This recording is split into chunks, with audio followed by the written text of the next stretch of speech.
இன்றைக்கி நம்ம முருங்கைக்கீரை பருப்பு போட்டு எப்படி சாறு வைக்கிறதுன்னு காணிக்க போகிறோம் ஃப்ரெண்ட்ஸ். வாங்க எப்படி என்னென்ன இன்க்ரீடியன்ட் வேணும்னு பார்க்கலாம். இது தெரியும் தானே, முருங்கைக்கீரை எவ்வளோ ஹெல்த்துக்கு நல்லதுன்னு. டெய்லி நம்ம எடுத்துக்கணும். டெய்லி இல்லாட்டி அட்லீஸ்ட் வாரத்தில் 3 days ஆகுது எடுத்துக்கணும். அப்போ வீட்டில் எல்லோரும் ட்ரை பண்ணுங்க. எப்படி பண்ணுறதுன்னு வாங்க பார்க்கலாம். அஸ்ஸலாமு அலைக்கும் ஃப்ரெண்ட்ஸ், வணக்கம். Welcome to Rahmi's kitchen. Hello friends, இன்றைக்கி நம்ம முருங்கைக்கீரையும் பருப்பும் போட்டு தேங்காய் அரைச்சி ஒரு சாறு வைக்க போகிறோம். அது எப்படி பண்ணுறது பார்க்கலாம் வாங்க. ஒரு 100 கிராம் துவரம் பருப்பு எடுத்துக்கலாம். அது நல்லபடியாக கழுகி எடுத்துக்கலாம். நல்லா துவரம் பருப்பு கழுகியாச்சு ஃப்ரெண்ட்ஸ். அதில் நம்ம ஒரு வெங்காயம் அறுத்து வச்சுருக்கோம், அது போட்டுக்கலாம். ஒரு வெங்காயம், ஒரு 3 பச்சை மிளகு ஸ்லிப் பண்ணி வச்சுருக்கிறேன். அப்புறம் ஒரு கட்டி பூண்டு புளிச்சு வச்சுருக்கிறேன். ஒரு 15-20 பல். அப்புறம் ஒரு 3 டொமேட்டோ அறுத்து வச்சுருக்கிறேன், அது போட்டுக்கலாம். ஒரு 1/4 டீஸ்பூன் மஞ்சள்தூள் போட்டுக்கலாம். ஒரு 1/2 டீஸ்பூன் மிளகாத்தூள் போட்டுக்கலாம். எல்லாம் போட்டுட்டு நம்ம மூடி வச்சு வேவிக்கலாம். முருங்கைக்கீரை கழுகி வச்சுருக்கிறேன். கொஞ்சம் ஒரு கட்டு முருங்கைக்கீரை. இது ஆக்சுவலி சொல்லப்போனால் ஒரு 250 கிராம் இருக்கும். அது கழுகி வச்சுருக்கிறது, அதுவும் போட்டுக்கலாம். நல்லா க்ளீன் பண்ணி கழுகி வச்சுருக்கிறேன், அதுவும் போட்டுக்கலாம். ஸ்பூன் அவ்வளோ எண்ணெய் ஊற்றிக்கோங்க. அப்புறம் இது நம்ம குக்கரில் வச்சு ஒரு 3 விசில்ஸ் வர வரைக்கும் வேவிச்சுக்கலாம்.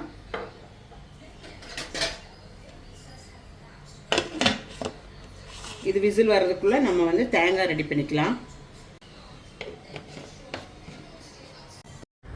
1/2 மூடி தேங்காய் எடுத்துக்கலாம் பேஸ்ட் அரைக்கிறதுக்கு. கொஞ்சம் நம்ம ஒரு 1/2 டீஸ்பூன் அவ்வளோ ஜீரகம் போட்டு நல்லா அரைச்சிக்கலாம். இது அரைச்சிட்டு எடுத்துக்கலாம்.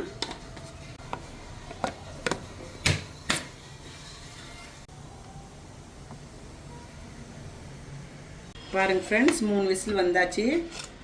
நம்ம குக்கர் திறந்துட்டோம். எப்படி வெந்திருக்கு பாருங்க. பருப்பும் கீரை எல்லாம் வெந்திருக்கு. இப்போ நம்ம அரைச்சி வச்சுருக்கிற தேங்காவை ஊற்றிக்கலாம். அரைச்சி வச்ச தேங்காய் ஜீரகமும் இதில் ஊற்றிக்கலாம். கொதிக்க விடலாம். கொதிக்க விட்டுட்டு கொஞ்சம் நேரம் கொதிச்ச வரைக்கும் நம்ம தாளிச்சிக்க வேண்டியதுதான். அவ்வளோதான் இது வேலை. தண்ணி ஊற்றிக்கோங்க. நட்டு கொதிக்கிட்டோம். நல்லா கொதிச்சுட்டு தேங்காய் பச்சை வாசனை நல்லா போகிற வரைக்கும் கொதிக்கிட்டோம். கொதித்த வரைக்கும் தாளிச்சிக்கலாம். தேவையான உப்பு போட்டுக்குங்க. உப்பு போட்டுட்டு கொதிக்கிட்டோம். மூடி வச்சு கொதிக்க வச்சுக்கோங்க.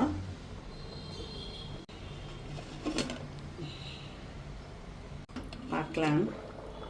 நல்லா கொதிச்சிருச்சு. இலக்கி விட்டுக்குங்க. இன்னொரு 2 minutes கொதிக்கிட்டோம். நம்ம உப்பு பார்த்துக்கலாம், உப்பு எவ்வளோ இருக்குதுன்னு. உப்பு சரியாக இருக்குது ஃப்ரெண்ட்ஸ். கம்மியாக இருந்துச்சுன்னா போட்டுக்குங்க. உப்பு கரெக்டாக இருக்குது. இது நல்லா கொச்சிருச்சு. நம்ம இனி தாளிச்சிக்கலாம். தாளிக்கிறதுக்கு கொஞ்சம் எண்ணெய் ஊற்றிக்கோங்க. 1 டேபிள்ஸ்பூன் அவ்வளோ எண்ணெய் ஊற்றிக்கோங்க.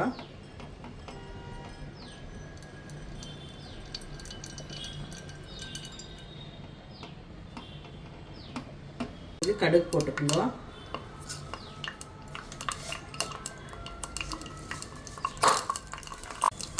ஒரு 1/4 டீஸ்பூன் ஜீரகம் போட்டுங்க. ஒரு 3 காஞ்ச மிளகும், ஒரு 1/2 வெங்காயமும் கட் பண்ணி வச்சுருக்க சின்னதாக, அதுவும் போட்டுக்குங்க.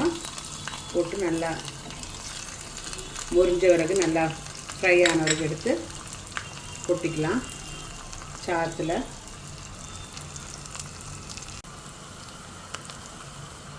நல்லா ப்ரௌன் ஆன வரைக்கும் எடுத்து நம்ம குழம்புல கொட்டிக்கலாம்.